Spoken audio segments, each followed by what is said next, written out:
Hey everyone, I hope everyone is having a great weekend. It's Saturday right now. Yesterday we talked about Hive and all the issues that they're having with reporting regular information. Bitcoins sold, Bitcoins held in custody or HODL position, and also their Intel ASIC miners. Today we're going to take a look at a couple of things here. So we'll take a look at the markets, Bitcoin and Ethereum, see how they did yesterday, also how they're doing today right now. We'll also take a look at the miners, see how they did yesterday. So yesterday we had Marathon, Hot 8, and Soluna get new 52-week lows, which wasn't good. Marathon's been kind of trending downwards for the past while, and it's finally broke through its previous highs or lows that were in June. So we'll take a look at all that, and then we'll also take a look at Argo. Trading was suspended in the US along with the UK. We'll look into what the reason was for it potentially, and then we'll also take a look at their November production update, which they also provided, and there's some growing concern here that they may not have enough cash going forward, okay? So we'll look at all that stuff as always, and a couple things to note. I did some changes in the audio processing. It may drop out from time to time. I'm hoping that doesn't pick up my breaths and things like that. Let me know if you guys notice a big difference in the sound quality, if it is better or if it's actually worse, okay? So I'd appreciate if you guys could do that. And as always, this is not financial advice. For entertainment only, do your own research. Don't fall for scams and spam posts get reported and deleted. I'm invested in following coins and companies for full disclosure. And if you enjoy this type of content, hit the like button, subscribe, helps me out tremendously. Okay, so let's get into the markets here. So the S&P was down yesterday 0.73% to 3,934. The Dow Jones was also down 0.9 yesterday to 33,476. The NASDAQ was down also 0.064 to 11,563. Bitcoin was also down a little bit yesterday. Let's take a look at it right now. And this is the 1 hour chart. Let's go to the daily chart. We can see here it was down 0.55% on the day. So we had a high of 17,352, a low of 17,060. We closed at 17,130. So it wasn't too bad. Looking at the 4 hour chart, we can see here that the RSI has come down. It's at 53 roughly.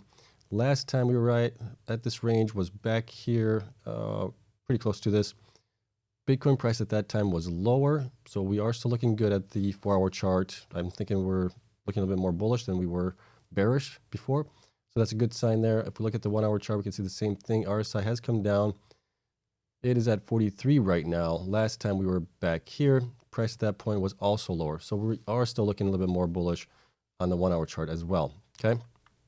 Ethereum is doing the same thing. Look at the daily chart.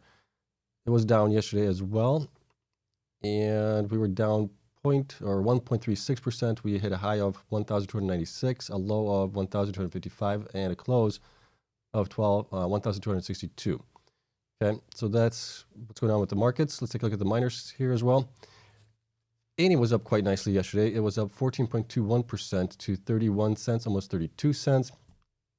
Argo was up 3.08% to 7 cents.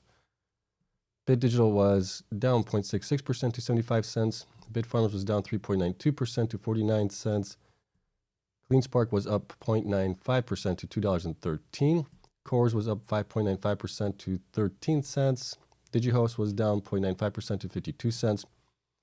DMG was down 7.76% to 14 cents. Greenidge was up 2.18% to 50 cents. Hive was up 0.52% to $1.92. Hot 8 was down quite a bit, 7.41% to $1. They've been coming down here for quite a while. It seems like they just can't catch a break. Iris Energy was up 2.19% to $1.40. Luxfolio was flat. Marathon was down 7.24% to $5. Like I said, they reached a new 52-week low yesterday along with Hut 8. Boston was down 5.66% to 30 cents. Riot was down 4.12% to $4.19. Soluna was down 8.02% to 48 cents. They also reached a new 52-week low as well. And then you got Stronghold was down 4.27 to 50 cents, almost 51 cents. Okay, so let's take a look at the network hash rate here really quick, see where that's at right now. And this is on the 7-day average. We can see that it is climbing back up. It is at 257 million right now. Let's take a look at the 1-day average. Yeah, we're getting higher spikes again, so higher peaks on it. So it is starting to rebound again, it looks like, with Bitcoin price being around 17,000. And miners are getting installed. So I think also maybe we're hearing a couple stories where the electrical costs are coming down for miners. So I wonder if that's also contributing to the miners plugging back in a little bit. Okay. So that's all we got for this. Let's get into really quick Argo. Okay. So this is Argo's production update for November.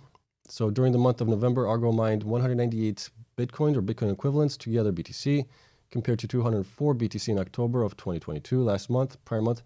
The decrease in BTC mined was primarily due to an increase in the Bitcoin network difficulty in November compared to October, which is true.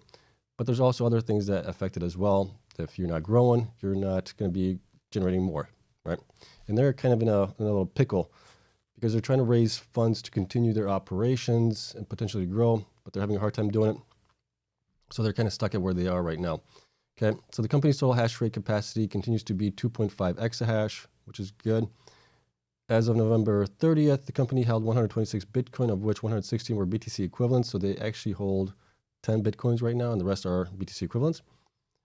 Argo generated this income at Bitcoin and Bitcoin equivalents mining margin of 29% for the month of November and 32% for October. So we're having a squeeze on margins here, looks like.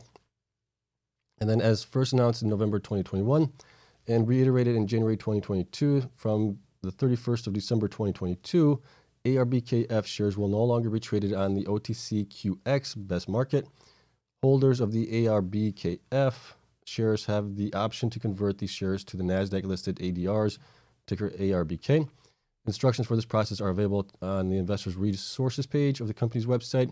Conversion of the ARBKF shares is not required. The ARBKF shares will continue to trade on the OTC Pink market starting in January 2023. Okay. So if you guys have any of those shares, you may want to swap them out. Do that from the company's website. You'll get some more information from there. Also, Argo continues to engage in financing discussions as announced the 31st of October 2022 to provide the company with working capital sufficient for its present requirements. We know that they were originally supposed to get like 20 some odd million from one investor that fell through. So they're still looking for some capital infusion here. A further announcement will be made in due course. So it sounds like they may have something, and this may also be why the stock has stopped or was suspended from trading. But we don't know that yet. That's just kind of what our hunch is. No assurance of definitive agreements. So while Argo is exploring financing opportunities, there can be no assurance that any definitive agreements will be signed or that any transactions will be consummated. Should Argo be unsuccessful in completing any further financing, Argo would become cash flow negative in the near term and would need to curtail or cease operations. That is not good, obviously. So the company is endeavoring to complete such financing transactions to provide the company with working capital sufficient for its present requirements. So we know that we are in a bear market right now. Things are getting tough for all the miners. They are all way down from where they were. They're generating less and less income if they're not growing. We're also seeing the hash rate, network hash rate go up. Difficulty has also been going up, so that's not helping them out as well. And they're just getting squeezed from all sides. So we're seeing Argo, we're seeing Core, potentially Marathon as well. They've been doing curtailment with electricity. So we've seen electricity prices going up as well. Companies that don't have locked-in pricing are getting squeezed the most. Those that have fixed pricing are doing a lot better, it looks like. So that's one of the things that hopefully these companies have learned, that they got to lock in the pricing as low as they can. Right now it's going to be a little bit tough because you're looking out 2 to 3 years going that distance, and prices have come up, so they are going to be higher than they have been in the past.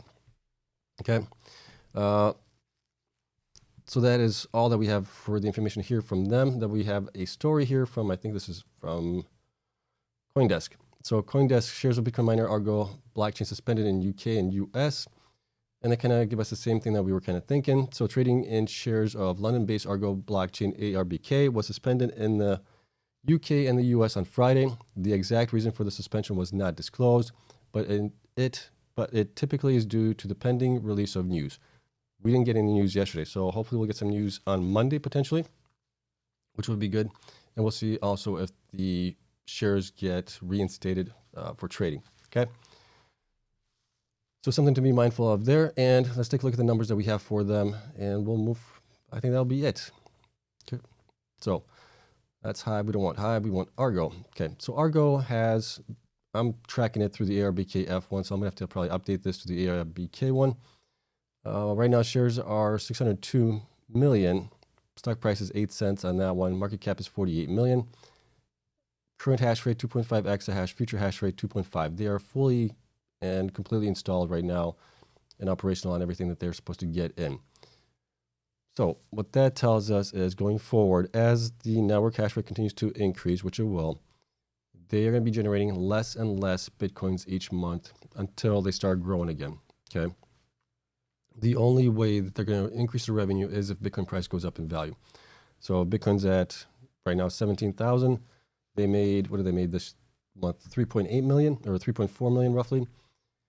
If Bitcoin goes up to 25,000 or something like that, even though they might mine less than they did this month, they will make more money on it. So that's the only thing that could possibly save them here, unless they start growing again. Okay, BTC HODL is 126. That's valued about 2.1 million right now. They have been increasing their mining. Well, they've been kind of sporadic here from the beginning of the year, but towards the middle of the year, they got better, and then now they've been coming back down. So they started the year at 172 Bitcoins per month. February was 135. March was 163. April was 166. May was down 124. And then they started going back up in June, 179. July, 219. August was their best month, 235. And then September was 215. October, 204. And November, 198. So we're seeing a slow and steady decline as their hash rate has pretty much peaked here. And we can see that their hash rate did peak pretty much in August. They've been stuck at 2.5 exahash since then. And ever since then, they have been generating less and less Bitcoin as the network hash rate has increased and the difficulty has increased as well. Okay, and you can see it here in the chart as well as far as BTC per exahash. That should be EHS, not EPS. Autocorrect at its best. Okay, let's see if that sticks. Okay. So they started out the year at 151 BTC per exahash. They went down to 118 in February, up to 143 in March, 146 in April, down to 86 in May, 103 in June, 98 in July, 93 in August, 85, almost 86 in September, 81 and a half in October, and then 79 BTC per exahash in November. So we're continuing to see this kind of decrease here, which is unfortunate for them, but they've also done quite a bit of curtailing here in the last couple of months, trying to save on electricity as best as they can. Okay, here's what we have for them. So 188 BTC mined for the month. They give them a 79.18 BTC per exahash efficiency. They generated approximately 3.48 million in revenue. And I got to clear my throat here. Sorry, guys. Okay. That generated, like I said, 3.48 million for them. They did sell about 210 BTC worth. That gave them about 3.7 million in revenue for that.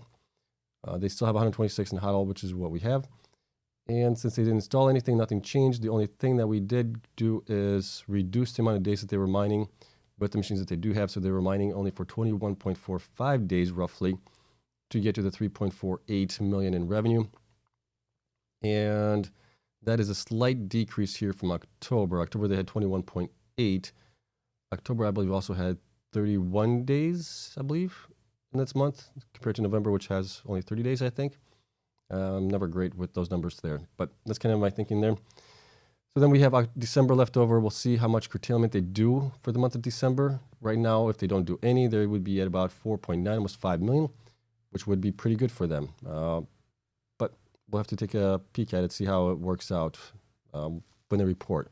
And we're going to be pretty much done for the full year. Surprisingly, man, the year has definitely flown by. Okay, institution-wise, institutions surprisingly did increase to 40 or decrease to 42 from 43, but shares increased a little bit here from 53.2 or from 53.1 to 53.2 million, and percentage owned also increased just slightly from 11.12 to 11.13. We do have, however, a change in the institution ratings. We still have one strong buy rating. We had one hold rating that changed now to one underperform, and the price targets changed a little bit as well. The high went up to 0.12, so 12 cents. The average went down to 0.06 and the low of a penny, which isn't good. Okay. Now we're still waiting on their Q3 results that ended in September. We'll see if we get that information anytime soon. That would be great to help us out to see how they are doing financially. And if we look at the numbers that I have for them for the current quarter, we're using, well, the numbers that we're using here is the last two quarters, which were back ending in June and March, and then the one that ended in December of 2021. Those are the numbers that we're using there. And we're using the September number as well of 13.8, which is an estimate. We don't know that one for sure until we get it released to us. So those are the numbers that we're using here. I probably should update this to possibly use this year's first two quarters, the third quarter estimated and the fourth quarter estimated, just to get us maybe a little bit closer to where they might be at. But right now, they are at around 8 cents, 50% net income from gross revenue. We're looking at approximately 33 cents at a PE of 5. They're not growing anywhere, but if Bitcoin does start growing, I could see them being possibly at 66 cents. That happens to 99 cents if their efficiency is improved to 75%. Okay, so that's kind of where we're at with Argo. They are in a tough position. They need to get their electricity rates under control. They didn't have fixed rates. That is what's causing them grief right now. So they need to get that fixed. They need to also get a cash infusion, I guess you could say, and they need to start growing again. Those are the only things that are going to help them out in the long run, I think. Other than that, also cutting spending. They need to cut spending way down so they can extend the lifeline that they do have potentially if they get cash, so they can make it through this bear market if it lasts another 6-9 months, which we just don't know. So that is it. Let me know what you guys think of this as well. And I think that's it. We'll call it a day. Spreadsheet is available to my Patreon members as always. Thank you to everyone there for their continued support. Love them all over there. Love you guys here for watching as well. And if you guys still have your coins on exchanges, get them off exchanges. There is a link to a Ledger wallet that I use. And if you guys want to use the link, buy a hardware wallet where it's cold storage, basically. Get them off the exchanges. And if you guys do purchase something from there with the link, I get a little incentive or a little cash for it. But if you guys don't want to do that, go to ledger.com. You can go directly, and then I don't make anything, which is fine. Okay, so that is it. Thank you so much for watching. I'll see you guys in the next one. Bye.